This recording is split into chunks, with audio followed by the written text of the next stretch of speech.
pour tous vos projets de construction ou de rénovation. Soka Vitre manolotra anao ny vaovao. Soka Vitre, très sincèrement à votre service. Savy d'une option Tinao am Blue Line TV am vidiny Blue Line TV safidy tsara indrindra manolotra anao ny vaovao. Blue Line TV safidy tsara indrindra. La couche molle fixe est beaucoup plus absorbante que les autres couches connues. Couche molle fixe manolotra anao ny fampalalam-baovao. La 4G Batelma vous présente ny vaovao.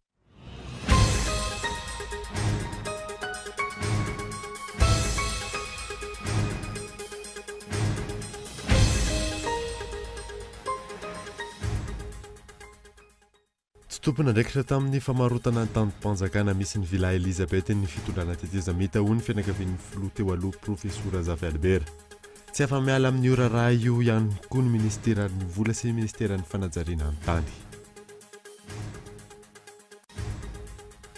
Mitaky ny fanajana ny lalam-panorenana ny mouvement de rassemblement azahoana voka-pifidianana azo antoka sy ekeny rehetra. Tokony atao amin'ny fivoriana ara-potoana faharoa tanterahan'ireo parlementaire ny fandiniana ny lalàna mifeny fifidianana ho an'ny taona ho avy hoy izy ireo.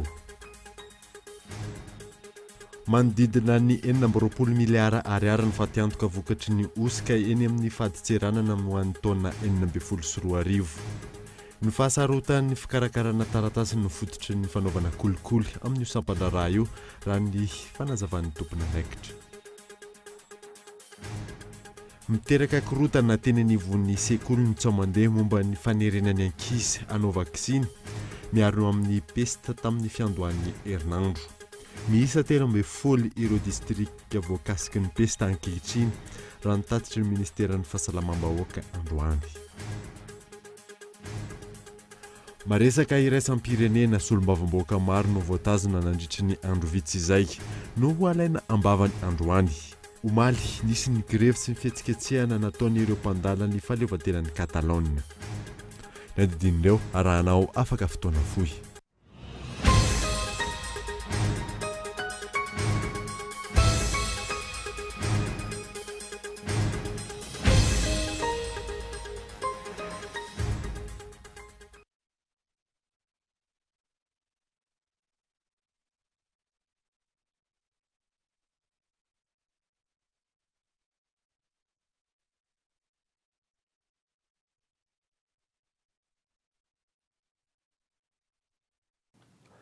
Finaritra tompoko lasy sy tompoko vavy manasanao ary anaraka ny fampalala amin'ny Voankoly TV hatramin'ny farany anombotsika ny vaovao dia tsy tompona ndraikitra tamin'ny famarotana tanimpanjakana misy ny villa Elisabeth ny fitondrana tetezamita ho ny fianakavian'ny filoha teo aloha profesora Zavy Albert.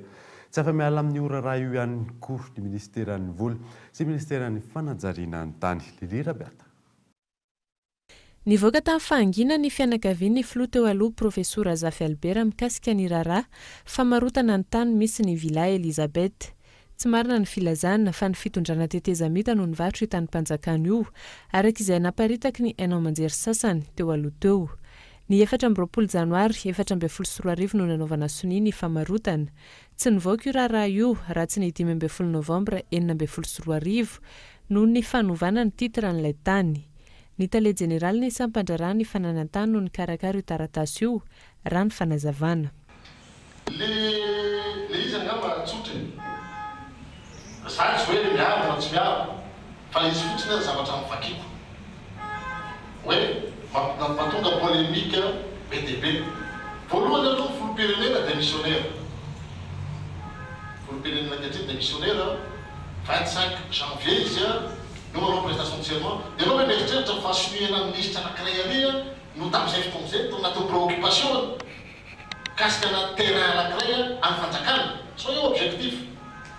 Amin'ny fotoana io ny passation hitatsika tsara misy nakle sy ny karaza amin'ny fanomezana tamin'io fotoana io etc. Zany ny souci ny transition tamin'izay fotoan'izay ny filohan'ny tetezamita tamin'izany fotoan'izany. Tena raha hoe mieritreritra fa nisy inona dia zavatra. Ny premier ministre io moa mbola problemany mbola géreny manomana azatina fa manomana les prestations de serment io tsy mora. Oui, zany ny contexte misy tamin'izany fotoan'izany. Ahoana hoe nafarana aloha teny hoe tafiditsy olo.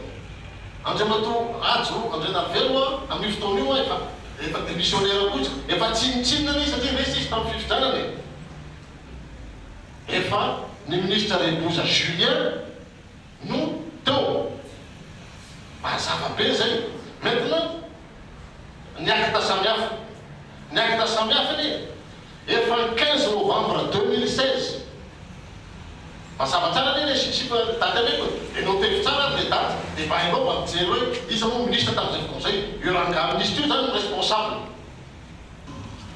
Rehefa avy eo cession de propriété amin'ny mandataire tamin'ny prix immobilier acte notarié 1528 tamin'ny 30 novembre 2016 izy daholo ny ministre ny finance izy amin'ny ministre ny aménagement territoire tamin'izay fotoana zay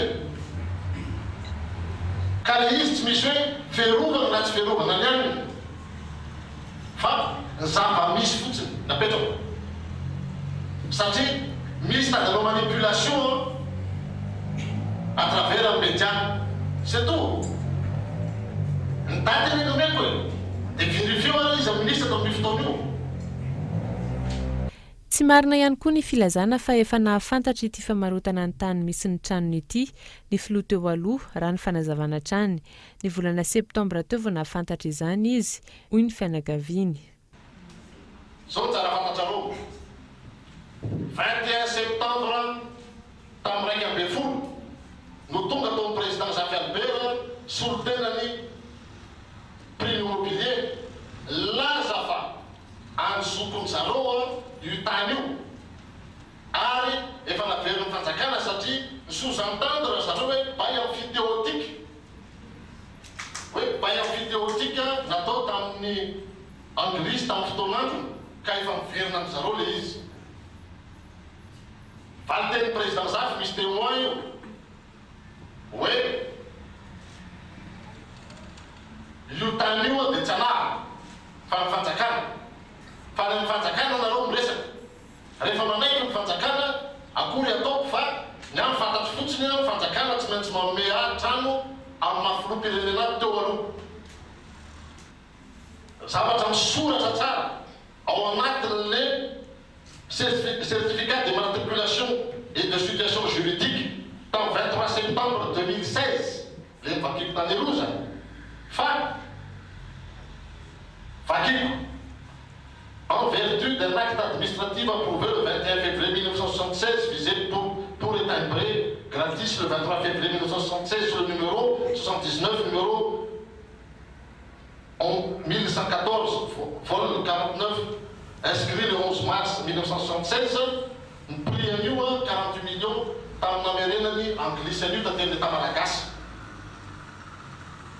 mazava zany fa donation ny anglisy namena fanjakana malagasy tsy misy an'izany hoe bail amphidéotique zany eo fa any État malagasy tanteraka ary mazava tsara situation juridique. Taoriny ny famoahana vaovao samihafa mikasika ity raharaha ity tahaka ny natao teto amin'ny fahitalavitra Kolo TV sy ny onjam-peo Kolo FM. Nitondra fanazavana ny ministra misahana antetika asa ny filoham-pirenena miadidi ny fanajariana ny tany sy ny ministra ny vola sy ny fitantanam-bola ny raika amin'ny 30 oktobra teo nilaza fa tsy nahafantatra na inona mikasika io famarotana io. Tompona andraikitra feno amin'ity raharaha ity ireo ministera roa ireo raha ny dingana rahana amin'ny famarotana tany-panjakana amin'ny tsy miankina. Tsy manan-kery ary miendrika sary mihetsika ihany ny fanapa-kevitra ndraisin'ny fitondrana ankehitriny amin'ny fanafoanana ny famarotana io fananam-panjakana io ho iatrany ny solotena ny fianakaviana. Ces ministères concernés, revoient le ministère concerné comme affectation de propriété en matière fatakana, dans le secteur privé. Et ministère en finance, c'est tout le patrimoine de l'État. Si le ministère de l'aménagement territoire, c'est les biens domaines. N'appelez-vous ça pour les Fabio.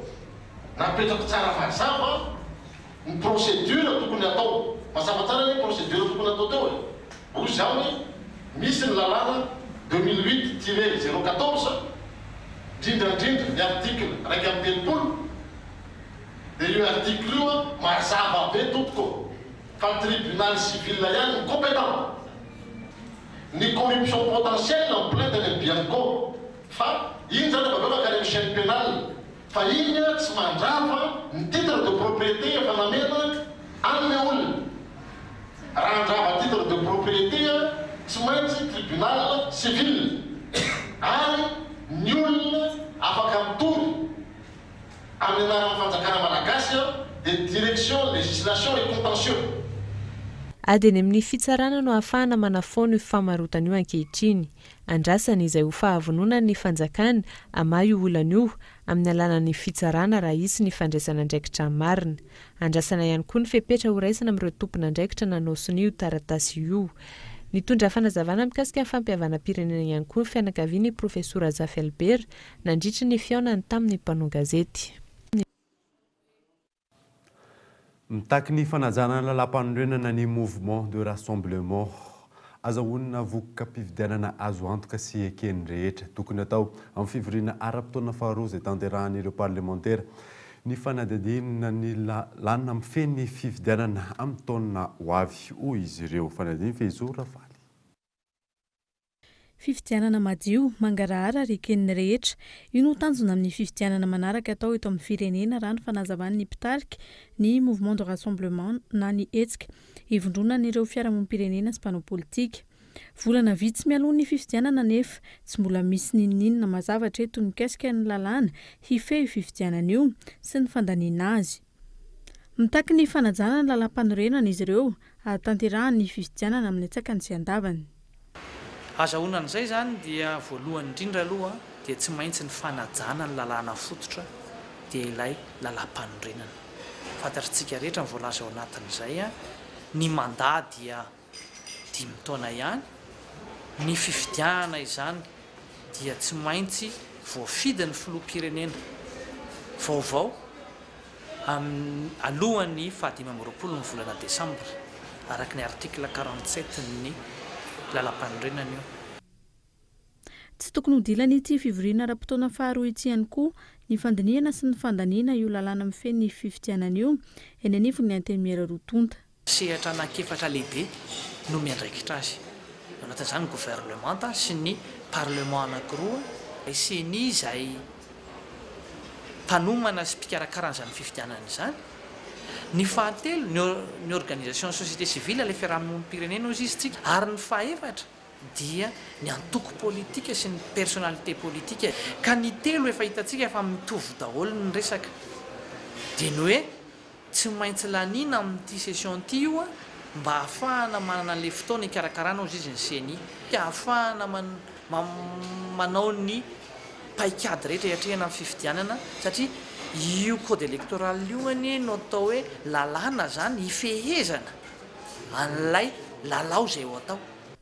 Tsy hijanona raha ny fanazavana ny hetsika izay ataony eo anivon'ny mouvement de rassemblement izay ahitana ny fiarahamonim-pirenena sy ny mpanao politika. Atao anatin'ny herinandro isy ny fifampitiniana hitondrandreo fiarahamonim-pirenena fanazavana mikasika ny lalàna mifehy ny fifidianana amin'ireo olom-boafidy handany io lalàna io. Miantso amin'ny fifanarahana ara-politika na ny convention électorale ihany koa ireo mpanao politika mivondrona amin'ny ity hetsika ity tsy hiverena ny crise politika eto amin'ny firenena intsony. Ny 17 ny volana novambra raha isany koa ny famoahana izany ampahibe-maso. Ola miandry ilay volavolan-dalàna mifehy ny fifidianana avy amin'ny comité interministériel ihany koa ireo mpanao politika sy ny fiarahamonina sivily nitaky ny tokony hamoahana izany androany ahafahan'izy ireo mijery raha mifanaraka amin'izay sosikevitra naroson'izy ireo ny avy tamin'ny ilay commission consultative io volavolan-dalàna io. Miseho amin'ny endriny maro ny tsy fanarahan-dalàna anivon'ny faditseranana araka nambaran'ireo tompona andraikitra. Misy araka izany ny fitarainana tonga eny anivon'ny Bianco. Mioramanitra. Iray amin'ireo sehatra sa mbola ahitana tsy fanarahan-dalàna maro amin'izao fotoana izao ny faditseranana. Eo ny tsy fanarahan-dalàna izay miendrika elokatsotra ary eo ihany koa ny tsy fanarahan-dalàna miendrika kolikoly. Tranga izay miteraka fatiantoka amin'ny loharam-bolan'ny fanjakana malagasy. Araka ny tatitra avy amin'ny faditseranana malagasy manodidina ny 420 miliara ariary ny fatiantoka vokatry ny osika ho an'ny taona 2024 mihoatra ny 750 miliara ariary amin'ny voasoratra anatin'ny LFI kosa ny volaniditra tamin'ny alalan'ireo entana tsotra. Lesoka eo amin'ny atota taratasy ny olana raha ny fanazavana. Tsika midadasika be dia satria koa tsika mbola maromaro ny société fictive na le ny tena manahirana anay zao dia le resaka hoe be dia be ny adresse ny exacta zany société lazaina misy dia rehefa tena tadiavinao dia tsy misy akory le société dia izay mbola ao anatin'ny antom-pisinay daholo izany rehetra zany mahosika ianao a dia sady mandoha an'le vola tokony alohan'ny fanjakana ianao no mbola mandoha mondy koa amboniny tsika dia betsaka zao ny fraude ataon'ny olona indray zany rehefa tsy denanao amin'le hoe fraude en espèce zany hoe le entana mihitsy ny samihafa dia manomboka miroboka ny olona amin'izao amin'le mampidina le valeur an'le izy amin'ny fampiasana ireo ataoko hoe société trader lié amin'le société ihany any amin'ireny paradis fiscaux reny zany manao le facturation dia reny zany tratrarany aty ariana ary ny zavatra ataonay dia hoe mirotsaka mihitsy zay any amin'le orinasa maka ny document comptable miara-miasa ny banque zay miara-miasa ny samifilina dia eo nahitanay tsy mety ty valeur napetrakinareo ty fa nampidinonareo izy iray malona io tranga io fitaranana amin'ny osika ara-taratasy ny akamaroana izany amin'ny bramoile teny mona dia mikolokoly dia fa rahantsika malaly rahantsika maino fanandro ny hoe misy ahakolokoly any amin'ny fahaditsiranana na zany amin'ireo olona zay manao fanambarana osika na fausse déclaration na zany amin'ny resaka quantité na amin'ny abetsahany entana na amin'ny nature na amin'ny karazan'entana zay dia manodidina an'izay foana ihany ny fitarainana voray raha leny aminay zany hoe misy olona manao fausse déclaration na zany en quantité na en qualité nefa mandeha mandalo fotsiny tsy moa zany mandalo fotsiny eo mason'ny fahaditsiranana nohoy ny fantika andalana kolokoly ifanaovan'ireo mpanafatra na mpanorana sy ny tokony andraiky teo anivony fahaditsiranana no tanterahina io maraina io ratsaivina ny fanaovana sony ho fanatsarana fomba fiasa teo amin'ny sapandrara miady amin'ny osika sy ny inspecteur de douane ny fanatsarana ny fomba fiasan'ireo mpanaramaso no ahafahana manatsara ny vokatra ka izy fiantraikany amin'ny vahoaka ny tanjony andrasana araka izany izay mety ho vokatra ty hetsika ity tsy voafehan'ny fitondram-panjakana ny lafin'ny fandriam-pahalemana eto Madagasikara izay raha fehezana no nivohitra nandritry ny fionana tamin'ny solomavamboaka sy ireo minisitra misahana ny filaminana izay nitanterahana teny amin'ny anteny miram-pirenena tamin'ity androany ity miantarandriana naiza tsy ambanivohitra tsy andrenivohitra manjaka ny tsy fandriam-pahalemana manerana amin'ny Madagasikara nampiaka-peo manoloan'izany avokoa ireo solombavambahoaka androany nandritra ny fionana tamin'ireo minisitra misahana ny filaminana ka na inona stratégie apetrakareo aloha na hanao dispositif inona na sécurité nareo tsara ny initiative nareo fa kosa tara loatra andrasana ho lamy ve ny omby andrasana ho ritra ve ny fanana ny vahoaka zay vo hanao an'izany ary amin'izao fotoana zao ny aminay nambady finandrara fa navorona ny manganarina dia mitambasy tompoko ny dahalo mitondra karaka mitondra basy 36 ary tsy inona ny dahalo any aminay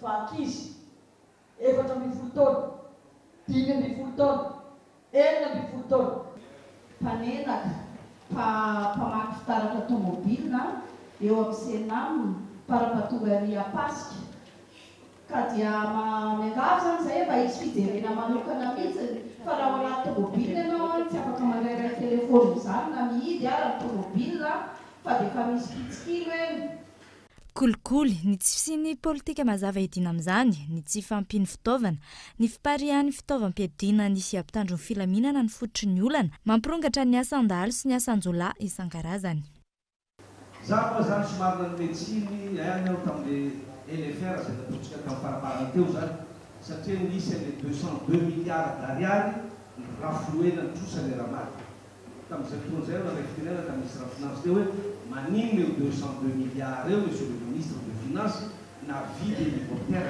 teny ray aty atsimo ray avovoany ray avaratra ataoko angamba valinamina atsika fa namay atsika zany rafloueny rahamaty ny trosany andraikitra zany raisy ny fitondram-panjakana fa mahita zay fa mbola tsy ampy zany mbola tsy ampy ary mbola tsy mahavaolana eny amin'ireny kolikoly mpanao kolikoly fantatra ny io mpanao kolikoly io dia eny ambony latabatra manomboka miainga avy any amin'ny fiba miaigna andianana eny amin'ny lalagna mahatrapatonga ny eny amin'ny tsena ambony latabatra misy foana le kolikoly fa ny fahavononana sy fahavonona ndray fanapahan-kevitra iady amin'izay zany andrasana amin'ny tompona andraikitra sy ny daholo be tsirairay tsy misy ny vahaolana maritra arosiny eo anivon'ny fitondram-panjakana na ilika ny ministry ny fiarovam-pirenena ho ny rafitra mipetraka eto amintsika no mahatonga ny firongatrio tsy fandriampahalemana io. Tokony risy lahatra atsika manomboko izao fa tokony atao lahara-pahamehana ny ady amin'ny tsy fandriampahalemana. Ny vahaolana moa be dia be ary ny atao koa ny paikady tokony apetraka dia maro ihany koa fa ny maika aloha izao dia ny fiezahana manova ny rafitry ny fiarovana sy ny filaminana ny firenena amin'ny ankapobeny satria ny rafitra izay iainantsika amin'izao dia rafitra tamin'ny mbola fahafanjanahan-tany. Raha fehezina tsy voafeta ato anatin'ny taona maro mikasika ny fitandrona filaminana manerana ny nosy. Fandraisana andraikitra avy amin'ny mpitondra no andraisan'ny vahoaka malagasy sy ireo solombavambahoaka taorian'ity hafiaonana tamin'ireo minisitra misahana ny fandriampahalemana no tanterana teto amin'ny anteny miram-pirenena ity. Anaraka dokavatra indray aza isika aorian'izay toy ny vaovao.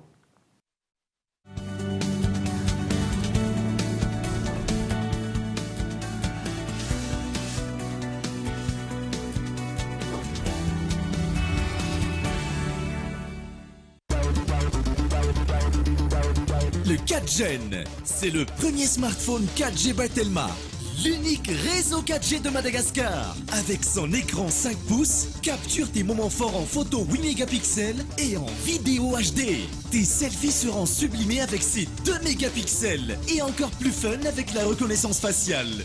Sois 4Gen avec le smartphone 4G by Telma. En ce moment, à 199 milliards seulement. Telma, numéro 1 des smartphones. Mesdames, messieurs, chers parents, voici Théo, le bébé qui consomme le plus de liquide au monde. Le monde entier parle de lui. La vraie question est de savoir, quelle couche peut absorber autant de liquide? Quelle couche Théo utilise-t-il? Mon fils Théo utilise bien sûr la couche de bébé la plus absorbante, la couche Molfix. La couche Molfix est beaucoup plus absorbante que les autres couches connues. Les bébés sont sous protection de jour comme de nuit, chaque jour de la semaine. Molfix. Maman. Je m'appelle Ravak. Déjà petite, j'en rêvais. Il a suffi d'un geste, une simple pièce de monnaie et le rêve débute. Avec le temps, j'ai grandi avec ma passion. Et puis, j'ai fait la rencontre d'un partenaire de vie, Mvoul. Et mon téléphone est devenu ma tirelire. J'économise tous les jours avec Mvoul, où que je sois. Avec Mvoul, je peux aussi avoir immédiatement une avance. Et mon rêve se réalise. Besoin d'une avance? Mvoul avance. Mvoul avance immédiatement jusqu'à 500 000 arrières. Tapez le dièse 111 étoile 1 dièse. Mvoul, simple, immédiat, sécurisé. Oltia, Talianaltia, Mr. Sani Memla Befona, Nenatunami, Manaya, Monaraga Telena Felasan Passion de Fie, und Milan Terticumoterapeta, Pecunter Foot, Telisam, Simple Blue Line TV taolene zany ny tele anareo trano e. Savy ny option tianao amin'ny Blue Line TV amin'ny vidiny 3 alariary. Fanatanjahantena, fialamboly, sary mihetsika, fandaharana ho an'ny fianakaviana. Vaovao maneran-tany tonga avaingana eny amin'ny mpanjara Blue Line akaiky anao. Blue Line TV, safidy tsara indrindra. Je m'appelle Lalaine. Déjà petit, j'en rêvais. Il a suffi d'un geste, une simple pièce de monnaie et le rêve débute. Avec le temps, j'ai grandi avec ma passion. Et puis, j'ai fait la rencontre d'un partenaire de vie, Mvoul, et mon téléphone est devenu ma tirelire. J'économise tous les jours avec Mvoul, où que je sois. Avec Mvoul, je peux aussi avoir immédiatement une avance, et mon rêve se réalise. Besoin d'une avance? Mvoul avance. Mvoul avance immédiatement jusqu'à 500 000 arrières. Tapez le dièse 111 étoile 1 dièse. Mvoul, simple, immédiat, sécurisé.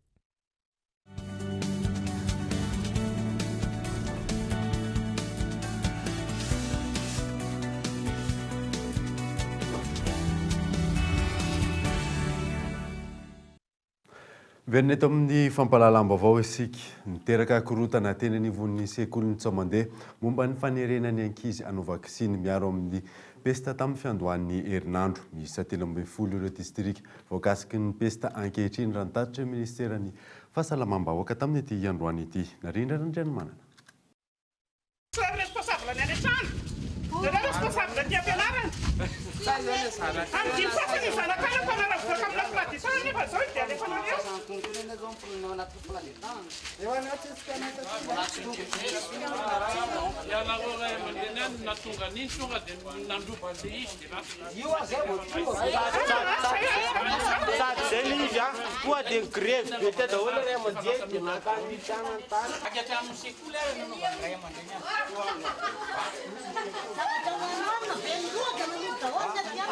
Fifanjevona sy korotana no seho teny anivon'ireo sekoly miankina na tsy amin'ny fanjakana manoloana ny tsao nandeha momba ny vaksiny arovana amin'ny pesta teto Andrenivohitra sy ny manodidina.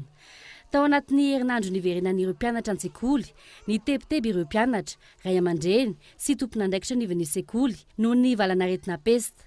Nitaky ny famoahana ireo zanany an-tsekoly ireo ray aman-dreny ka nifarana tamin'ny fampodinan'ireo mpianatra. Teny an'le mpampianatra akizy tonga zay amin'izao anindrona akizy fa tsy atao tampotampoka be fotsiny le izy anindromana an'le akizy dia nasay ray aman-dreny ara milasa misaboritaka amin'le zaza.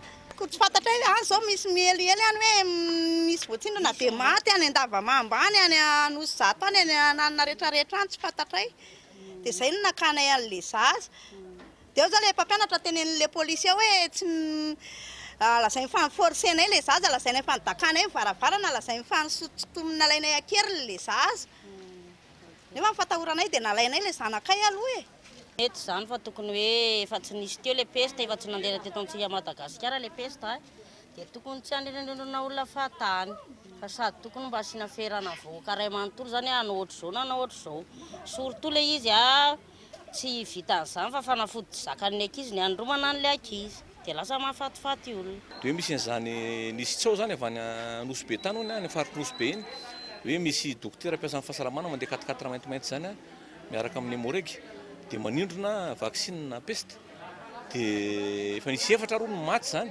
Zay zany le feo mandeha nisy 4 maty any amin'ny faritra ny Ampitatafika sy Nosy be iny zany dia zay rumeur zay zany ohatrany tonga taty nanosika an'le ray aman-dreny naka ny zanany taty dia nanao forcine tato moa le ray aman-dreny dia tsisy azon'ny talena atao rehefa nanontany ako tsisy azon'ny atao fa tsy namoaka mahalalaka an'le ankizy aloha satria tsy fantany tsy fantany marina sy zavatra tena aseho zany dia navoaka ilay satria le ray aman-dreny le zaza mihitsy no nangataka ny amoahana andro. Vokatry ny tsaony ely izay nanomboka tamin'ny tambazotra sosialy iray ny korotana ny fampianarana sy mba ireo fitaovana ary ny fanesa ireo fanambarana avy amin'ny tompon'andraikitra Isasokajiny fandaminana eny anivon'ny Fokontany ary manao tatitra any amin'ny distrika no any sisa afaka ataon'ireo sefim-pokotany. Dia navela fa rapitso zany misy réunion extraordinaire iarahana amin'ny ray aman-dren'ny mpianatra sy ny tompon'andraikitra rehetra eto tanany eto iarahana amin'ny parents d'élèves zany dia zay no atao rapitso. Araka izao hitanao zao dia manatso maso an'le zavaransio roa ny tena hoe inona marina le zavaransio teo dia ny zavatra iny no ataon'ny tatitra any anivon'ny distrika sy any amin'ny préfecture zany.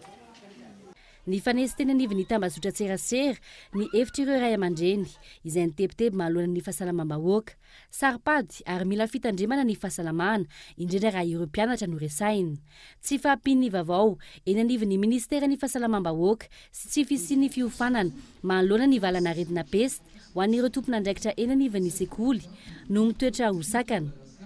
Antony izay natonga ny fandaharan'ny tsao aingana eny anivon'ny fiarahamonina raha nitatra avy amin'ny ministera miisa 13 ireo distrika mbola ahina ho voakasiky ny pesta tamin'ireo 420 izay niparitahan'ny valanaretina tany Ampiandohana.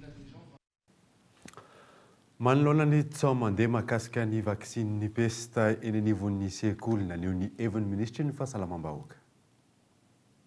Ny zavatra mitsanga eto anivon'ny firenentsika amin'izao fotoana izao dia efa mamaraparana ny ady amin'ny pesta isika zany dia vokatry ny ataoko hoe fiara-miasa teo anivon'ny vahoaka isika vahoaka sy ny fitondram-panjakana ny ministera fahasalamana manokana ary raha ny ireo salanisa na ny salanisan'ny olona maty na salanisan'ny olona miditra eny amin'ny hôpital amin'izao fotoana izao dia tena efa ambany dia ambany efa tsy ho ela zany dia hifarana zany valinaretina zany epidemia zany manoloana zany dia misy ny olona tsy faly a ary olona tsy faly reo dia ataontsika hoe fahavalon'ny vahoaka fahavalon'ny fahasalamana fahavalon'ny firenena satria raha resaka fahasalamana zany amin'ity fiteny gasy dia voalohan-karena ka ny olona manao an'izany zany dia tsy mikendry afa tsy ny fanakorotanana fampisavorivoran'ny saim-bahoaka dia roa andro zany zay dia mitety sekoly zareo satria nihiditra tamin'ny fahavolana enina novambra teo ny mpianatra dia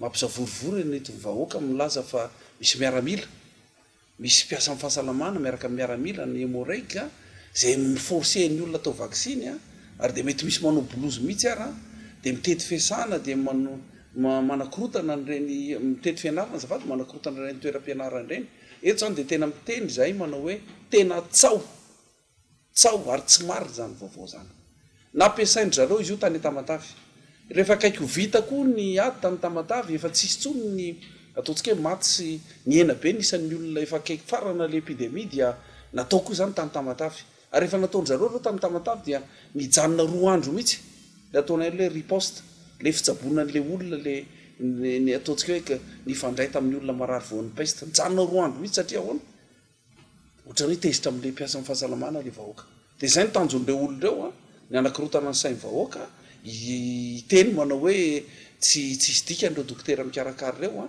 ka ao miantso atsika vahoaka zany ny tenako mba hotony satria efa niasa mafy isika niara-niasa mafy isika reo olon'ireo dia tsy mikendry mba ataovy aneritreritra kely fa raha sanatriny zany ka misy tsy fanekenan'ireo dokotera zay mitsabo atsika eny anivon'ny fiarahamonireo dia mbola eto miembotra zany fifaran'ny ady amin'ny valina retina peste izany eto Madagasikara isika dia tsy manao an'izany vaksin'ny peste izany ka le olona milaza fa misy manao vaksiny io zany dia tsy marina ary tsisy mpiasa amin'ny fahasalamana manao vaksin'ny peste zany mihitsy ary dia zavatra lazaina koa zany dia zao manao hoe reny olona ireny dia tsisy naniraka zany mihitsy na taty amin'ny ministera na tany ministera hafa fa dia olona manakorotana ny saim-bahoaka manakorotana eny anivon'ny fiarahamonina fotsiny aoka zany tsika vahoaka mba hotony ary indrindra raha misy an'ireny olona reny tonga eny anivon'ny fiarahamonina dia aoka isika mba ampandre avy hatrany reo manam-pahefana polisy zandary na ny chef de district ny olona manam-pahefana zay akaiky atsika mba hisambotra an'ireny olona reny satria faiziny lalàna ny olona manao an'izany tsao zany ary zay dia tsy manaiky mihitsy raha ny fahasalamana no atao ohatran'izany fitaovana ohatr'izany ko dia mampitandra an'ireny olona reny fa zay tratra dia hiaran'ny sasy enjana dia enjana raha ny fanadadinana atao tamin'ity androany ity manodidina ny 700 sy arivo ariary azafady indrindra ny kilaon'ny varina farana eto andrenivohitra varina farana izay hatramin'ny 503 taonina isan-kerinandro raha nambara ministry ny varotra efa mahatratra arivo ariary kosa ny kapoakan'ny vary any Maroantsetra Andra Arson efa notaterina taminao teo amin'ny fampahalalam-baovao ny TVFM fa tsy vaolana velively amin'ny tsy fampiana vokatra vary eto an-toerana amin'ny fanafarana vary avy any ivelany. Inona natao io fanafarana vary io satria misy ny kopaka isasana any ho any. Na izany eo amin'ny banky nampitramboly ilay mpanafatra vary sy ireo tompon'andraikitra miadisika amin'ity fanafarana vary ity. Raha tsy aivana, efa nanambara ny filoham-pirenena tamin'ny 2 septambra lasa teo nandritra ny fihaonany tamin'ny mpanao gazety fa tokony ametraka fanontaniana sy tsy anako vidim-bary afarana vidina 2 ariary io mivahoaka malagasy satria nambarany tamin'izany fa 400 ariary ny kilao amin'ny varina farana ny tonga ao Tomasina. Koa nahoana no mividy 2 ariary ny kilao isika eto Antananarivo ary mihoatra ny 2 ariary ny kilao ny Bonina ny Mahajanga. Ahoana mo vidim-bary tonga eto Antananarivo vao napaka ny vidiny arako maly hoe jereo kely ny vary afarana resahako vary afarana amin'izao fotoana izao dia eo amin'ny 1200 ohatriny zany 200 sy arivo ariary tonga ao Tomasina enimpolo frais pakatety Antananarivo na mihoatra kely dia maninona ianao no mahita vary 2 arivo na mihoatra nefa zany ny vidy vary tsy amboarina zany rehefa tonga Mahajanga ny vidy vary miaravany Tomasina mety mitombo kely eo amin'ny 20 ny frais ny kilo amin'ilay izy tonga ao Tomasina tonga Mahajanga ilay izy miakatra ny 2 arivo ny vidin'ny kilo tokony ametraka fanontaniana zany tsika hoe fa maninona mahatonga an'izany maninona le mpividy manaiky an'izany. Ny valiny tsotra zambara dia misy makatombontsomy eo ampampana amin'ny varina farana io. Raha atao katikady tsotsotra amin'ireo varina farana 3 alina hatramin'ny 5,3 alina taon'ny isam-bolana, ka raha ataontsika ny katikady tsotsotra 9,400 ariary ny masokarena amin'ny varina farana tonga eto Antananarivo, ka amidy amin'ny mpanjifa 2,000 ariary ny kilao. Izany hoe 7,700 ariary isaky ny kilao ny tombony, 5,20 miliary sy 700 tapitrisa ariary no tombony isam-bolana. Inona tokoa moa no azo mivoaka malagasy atao manoloan'izany? Aza toka ihany koa ve zany fa tsy voafeny filoham-pirenena ny minisitra ao anatin'ny governemanta mahafaly nefa 2 volana lasa no anambarany filoha io nambary no tsirary miatra malagasy io, nefa amin'izao fotoan'izao dia mbola tsy misy ny fiovana. Momba n'ilay diplôma honoris causa izay tsy izy akory ny raisin'ny filoham-pirenena tany Italia nandritra ny diany farany teo. Misy ny fitoriana apetraka ity Université Populaire any Milan ity raha ny voalazany COP Madagascar. Izay no anokafan'ny gazety Madagascar Matin Hebdo ny lahatsoratra Rampitso. Ankoatr'izay moa dia mametraka fanontaniana ny gazety momba n'ireo vola be avy any ivelany hiadina amin'ny pesta vakio ary sy vidio eny amin'ny toerana fanjifana. Gazety mahazatra antsika ny Madagascar Matin Hebdo. Manomboka Rampitso Zoma. Aina ny mety hiainany ny vokatra letchi any Tomasina n'ity taom-piotazana 7,4 ity ho nisy olo-mavomboaka avy any an-toerana noho ny fiovaovan'ny toetry ny andro fanadiny. Mikael Ramalola. Manelinelina ny 9,000 tonna hatramin'ny 2 tonna isan-taona ny litchi ahondrany Madagasikara any ivelany, izay miparitaka amin'ny tany mirefy 10 hektara raha ny fanadidina natao. Raha ny antotanisy avy amin'ny ministeran'ny varotra sy ny fanjifana, litchi manodidina ny 2 tonna no nieritreretina tamin'ny taom-piotazana 2022 7,2. Noho ny antony maro samihafa, mety tsy ho tratra io antotanisa io amin'ity taom-piotazana litchi 7,2 8,2 ity, hoy ny fanazavan'ny solombavam-bahoaka voafidy tao amin'ny Toamasina faharoa. Raha ny vokatra moraka ny voalaza teo ny zavatra tsapa aloha dia tsy ampy ny vokatra amin'ity taongo ity zany satria na ny atsimo na ny avaratra somary vitsy ny fototrany letchi namozana. Fa ny kalitao moa zany fieritreretako manokana tokony ho tratra ihany zany ny kalitao satria ny orana zany tatoato somary misy ihany raha amin'ny fatrantsinanana iny no resahina. Matomasina faharoanay dia mahita ifotony ary efa taty tamin'ny tapiny atsimo ihany koa tokony ho tratra le qualité ny fanondrana isan-taogno zany fa etsy amin'le le quantité zany ny abetsahany vokatra zany no mety anahirana ny société sy ny collecteur izay mpanangom-bokatra eny ambanivolo zany. Fanampin'izay, tokony hisy ny fijerena ny tombontsoan'ireo tany-tsapam-boly amin'ny fijerena ny vidin'ny litchi miainga eny fotony izay tsy miova efa an-taonany maro. No heverinay zany amin'ity taongo ity amin'izao tsy fisily ny vokatra zao ka no heverinay fa amin'ity taongo ity zany dia tokony hiakatra any amina 7,500 zany ka hatramin'ny 10,000 zany ny 1 kilo amina resaka prix-na litchi amin'ity taongo ity zany. Tsy karitra ihany koa fa misy fanambakana diso tafahoatra loatra ao, sady mamely amina resaka pourcentage, amina resaka qualité, mamely ihany koa amina resaka kesety. Par exemple mety 20 kilo déclaré 15 kilo dikan'izany misy fanambakana na ny angalan'ny olona ambanivolo ihany koa amizay mba tsy misy fanambakana ihany koa ny tatsara tegna mpamokatra ny vokatra io dia tokony ho jereny ihany koa hoe misy kesika ataoko hoe imbonany collecteur rehetrarehetra igny ihany koa no akagny mba ho maro ny toerana rehefa 10 kilo dia mba 10 kilo. Manodidina ny raetsy isa ny tokantrano mivelona amin'ny tontolon'ny litchi eto amintsika. Firenena fahatelo maneran-tany aorian'ny Chine sy Inde ihany koa i Madagasikara amin'ny famokarana litchi. Ho voatazona ve izany laharana misy any Madagasikara izany manoloana izao mety sy ny fienana amin'ny vokatra litchi izao. Raha tsy aivana ny farany volana Novambra ho avy izao no vinavinana napetraka ho an'ny taom-piotazana litchi taona 7,2 8,2. Lafim-baovao hafa kosa indray dia tanimbary mitadasika fivelomam-ponina eny amin'ny mare masay no voalaza fa lasa nisy no amin'ny alalan'ny osoka. Manao antsoavo amin'ny Bianco sy ny mpitondra fanjakana ny vahoaka hijery akaiky ity raharaha ity fanadinka etan Andriatsilavo. tany manodidina ny 20 hektara sy 440 ara ity voalaza fa lasan'ny sinoa tamin'ny alalan'ny osika sy fampiasana osika ity eto Marimasay.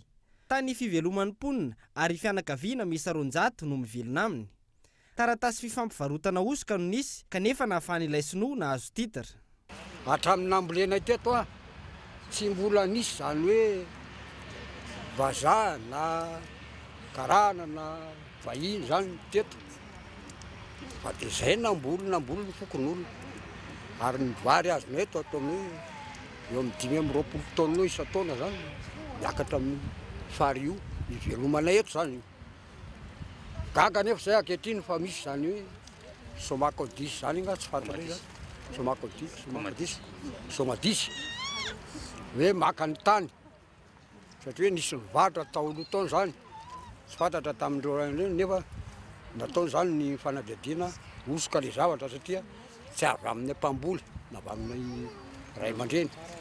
Raha ny fanazavana efa nanamainto milaliny tany ireo fokon'olona ary efa napiditra taratasy fangatahana tany amin'ny sampandrarany fananantany ny taona 2012. Efa nisy fidinana ifotony nataony domaine sy ny topo ary voalaza fa tsy nisy nanao fanohanana. Taty aoriana nefa nolazaina fa efa misoratra amin'ny olon-tokana ny tany ka teratany vahiny no misoratra ao. Zany hoe nanao le fangatana zany zay tokony hamoakana izy dia avy eo ilay izy tonga dia fitainy zareo tany ambadika tany zany hoe natao ohatrany hoe zavatra tsy nataony tsara dalàna zany navitan'ilay juridika. Dia avy eo ilay tany nefa namidina vidiny tamin'ny vidin'ny tsara dalàna le nivitahany an'ilay tany tamin'ilay prospera izay naraka aminay amin'izao fotoana izao ihany. Izay mbola nanaiky koa le prospera fa nanaiky fa diso fa mivarotra an'ilay zavatra tsara dalàna osika teo anatreo ary nanaiky koa le sinoa fa nividy zavatra osika. Mbola eny anivon'ny fitsarana ny raharaha momba ity tany eto Marimasay ity amin'izao fotoana izao.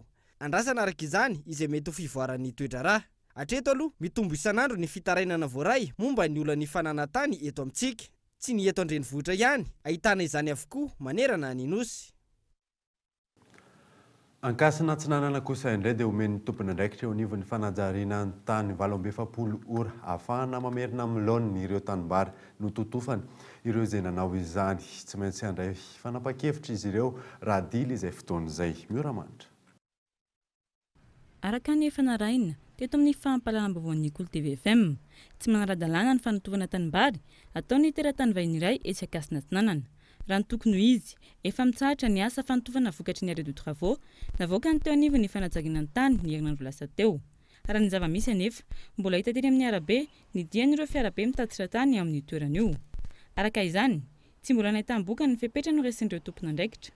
Araka ny fanazavany teo anivon'ny fanajariana ny tany manana hatramin'ny 820 ora ireo olona ireo anesorana ny fefy sy amerenana amin'ny laoniny ny tanimbary voatototra. Ao iny fepitaony io tsy maintsy hoentina anivon'ny fitsarana ny raharaha. Ndro récidiviste zany le olona amin'izao fotoana izao anatin'izy petraka zany dia mijeritsika hoe raha mbola tsy miala ilay fefy raha mbola tsy mamerina amin'ny toerana amin'ny laoniny izy araky ny lalàna zany dia voatery miditra midingana manarakitsika mandrava azy indray mipiditra azo pénal ao anatin'izay. Angamba hipetraka amin'izay tia mandy ity zay eto Antananarivo zany hoe mivoaka zany zao ny commission d'évaluation ny amande atao rehetra amin'ny SAZ zany mikasika ny resaka remblai illicite sy ny construction illicite ka zay voalaza an-dalàna moa ny roa avoeny zay tapaky ny commission ny vola alohany ka dia ny fampiarana an'izay ngamba no mety hanampy bebe kokoa ny polisy ny aménagement. Takinantrany ny anana taratasy fahazon-dalàna ara-dalàna amin'ny fanotovana tany. Mananjo araka izany ny tsirairay anaitra ireo tompona ndraikitra manoloana ireo tranga iverina ho tsy manara-dalàna miseho ny anivon'ny fiarahamonina.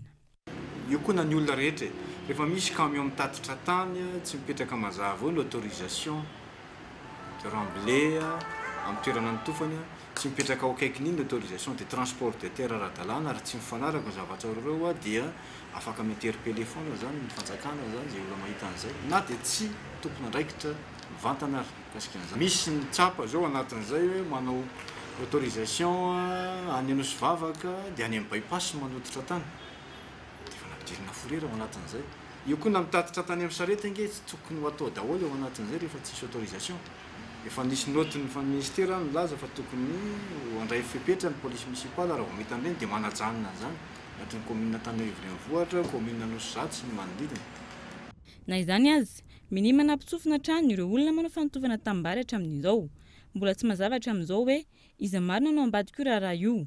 Midika ve izao fihetsika izao fa ambony lalàna ireo teratany vahiny ka ny malagasy tompon-tany no izaka ny vokatra tsy ny fanotovana tanimbary tahaka izao. Andrasana araka izany izay mety ho fivoaran'ity raharaha ity ao anatin'izay 700 izay. Ny namana mpiara-miasa Herlanto no vahintsika amin'ity alina ity izy moa dia mpanolotra ny fandaharana confession miarabanao tonga soa eto amin'ny sampana fampahalalam-baovao. Resaka izay confession izay mihitsy isika inona ny vaovao entinao? Miraba David dia miraba ihany koa aloha ny mpanaraka ny fampahalalam-baovao eto amin'ny Cool TV amin'izao alina izao. Tonga indray ity ny fotoana ny fanomezantsika rehefa lahady faharoa ny volana eto amin'ny Cool TV rehefa le lahady alina amin'ny valora sasany iny tsika dia mifampitoana ao anatin'ny fandaharana confession. Ny vaovao nantaniny David misy tokoa ny vaovao satria miavaka ao anatin'ny fanamariana ny faheritaona ny fandaharana confession tsika amin'izao fotoana izao dia noho ny fangatahanareo maro na eto an-toerana ny ampita-dranomasina dia ho ataontsika miendrika best-of ny fandaharantsika amin'ny lahady avy izao zany. Zany hoe reo fotoana mamy, reo fotoana nafinaritra, reo nanamarika ny fiarahana atao anatin'izay heritaona izay ny arahana tamin'ireo vahiny reo no famizaraina amintsika ao anatin'ny ora iray be izao atao anatin'ny fandaharana confession. Afaka mafisinao ve rovina tsara ny confession ho an'izay koa izy vao manaraka atsika? Ye, ny lado avy izao ny fandaharantsika ny fotoanantsika confession izy io amin'ny valora sasany eto amin'ny Cool TV no narahantsika izany. Zany hoe ao no ahitantsika ny fiaimpiainan'ireo mpanao politika, ireo mpanakanto, ireo olo malaza nametraka teto amin'ny firenentsika hoentintsika ho zaraina ao anatin'ny adiny iray izany rehetrarehetra izany ireo fotoana mamy tao anatin'izay heritaona izay. Zay no entinay aminareo ny lahado avy izao zany. Izy io misy foana isam-bolana ka dia manasanao zay hijery ny fandaharana confession amin'ny lahady. Tena anao to hoe best of aoriana kosa ary ny zavatra hoe vina atolotry ny confession. Ye, ny ekipan'ny confession dia tsy mitsatra ny miezaka hatrany ny ameny fahafapo atsika rehetrarehetra mpakafy ny fandaharana sy mpanaraka ny Cool TV indrindrindrindra. Efa misy amin'izao fotoana izao ny fanomakomanana ireo fandaharana nisan'ny hoe rahana amin'ny olona manana maizy azy indray manomboka amin'ny volana janoary zany tsika dia verina vahiny manana maizy azy indray no entina aminareo olona teny efa niandrasanareo le nangatahanareo tany anatin'ny tambatrosa serasera sy tamin'ny antso reny reny indray no entinay manomboka amin'iny taona ho avy iny zany hoe ny volana janoary. Raha dia olona hoe te serasera aminareo kosa ary manahoana ny tokony ataony?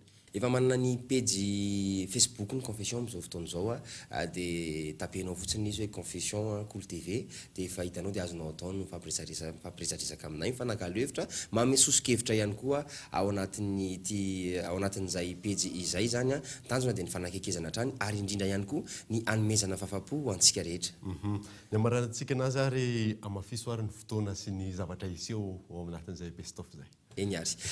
Mankasitraka anao nanaiky nandray aloha ny vahiny tato amin'ny sambana fampahalalam-baovao tamin'ity anio-arivo ity. Ho antsika rehetrarehetra izay mpanaraka ny fandaharana confession tonga indray ity ilay fotoana lahady faharoa ny volony zany hoe lahady ho avy izao amin'ny valora sasany alina eto amin'ny Cool TV ihany no ahitanao izany best of zany hoe hiavaka be ho hitanao avokoa na mety misy tsy tratranao ny sasany ary fa tsy eto toerana ianao na tsy hitanao le tao amin'ny YouTube dia ao anatin'ny best of no ahitantsika an'ireo fotoana mamy fotoana nafinaritra ary nanamarika an'izany atao hoe confession izany ka dia manasanao ary zay. Nanoizatsika ny vaovao kosa indray dia ny mahakasika ny Dualtech mangazay mivarotra ireo karazana teknôlôjia samihafa marka original Lemax. Izay indray no entintsika anatin'ity fanadinana manaraka ity amidy amin'ny vidiny mirary ny entana amidy ao ary azo antoka avokoa. Miantarandrianay. Toeram-pivarotana ahitanareo entana marka Remax eto Madagasikara ny magazay Dualtech manaraka ny teknôlôjia tanteraka ny rehetra amidy eto. Hatramin'ny bitika indrindra ka hatramin'ny ika farany amin'izay marka Remax izay. Izay atao Dualtech no mirepresenté ny marka Remax avy any Hong-Kong eto Madagasikara. Noho izany dia nananay daholo ny entana rehetra toy ny metomboka amin'ny pile sigarety mandalo power bank ny flash ny speaker bluetooth ny casque miafara amin'ny fitaratram-behivavy marihana etoana fa ny produit Remax rehetra dia garantie avy any amin'ny fournisseur dia manao toy izany koa izahay marihana fa isy ny mangazay lehibe izay sokatra eto Tanaville ihany fa hatramin'izao aloha dia mbola atao amin'ny Dualtech box 302 no ahitanareo mpanjifa ny marka Remax rehetra. Araka izany karazany maro ny entana hita eto amin'ny Dualtech. Câble Android, câble 301, misy chipsia Android, iPhone, flash disk. Manomboka hatramin'ny 8 giga, le farany 16 giga.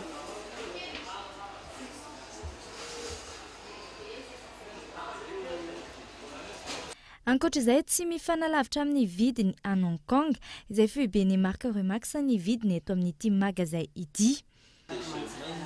Ny prix aloha anay dia tena prix faran'izay mora. Ny prix anay dia anisan'ny tena mora be mora. Mitovy amin'ny avy any amin'ny Remax fohy be ny prix aneto. Hoy izay représenté azy.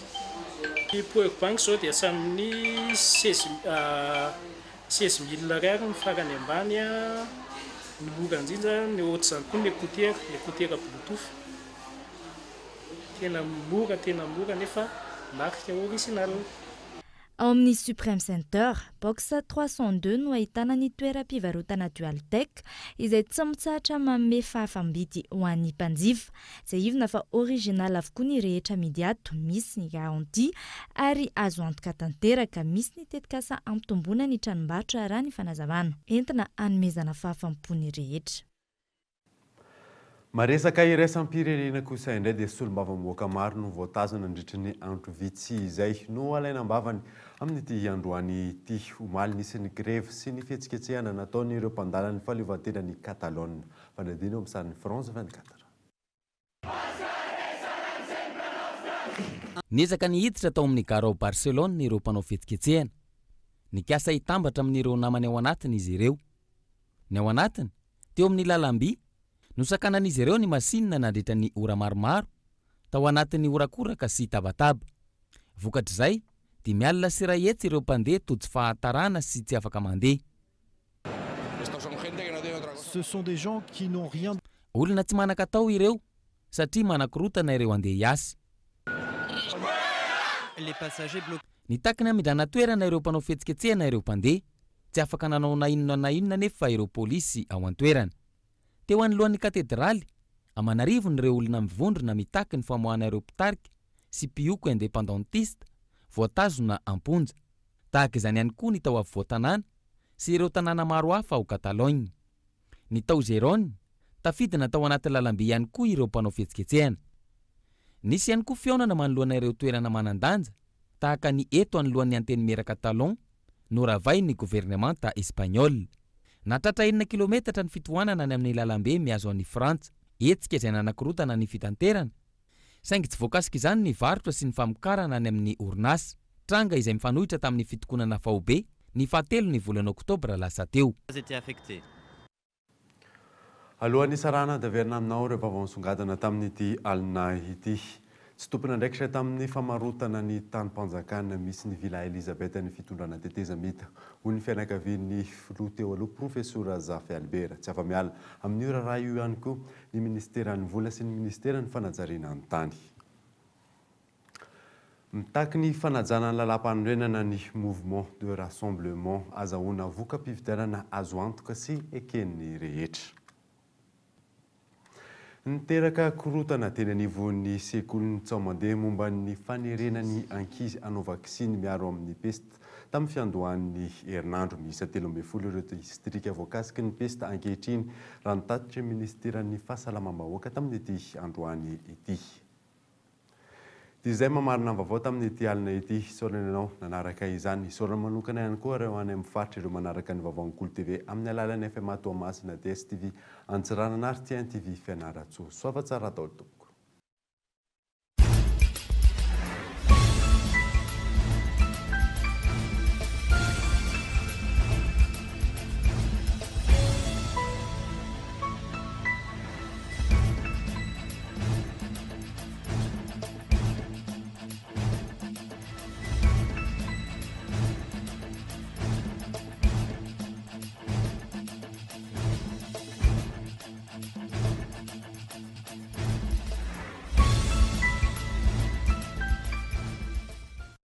La 4G by Telma vous a présenté Nivavo. La couche molle fixe est beaucoup plus absorbante que les autres couches connues. Narainoto ni fampalalam-baovao niaraka tamin'ny couche molle fixe. Savy d'une option Tinao am Blue Line TV Ny vaovao dia niarahanao tamin'ny Blue Line TV safidy tsara indrindra. Blue Line TV safidy tsara indrindra. Pour tous vos projets de construction ou de rénovation. Narahinao toy ny fampalalam-baovao niaraka tamin'ny Soca Vitre. Soca Vitre, très sincèrement à votre service.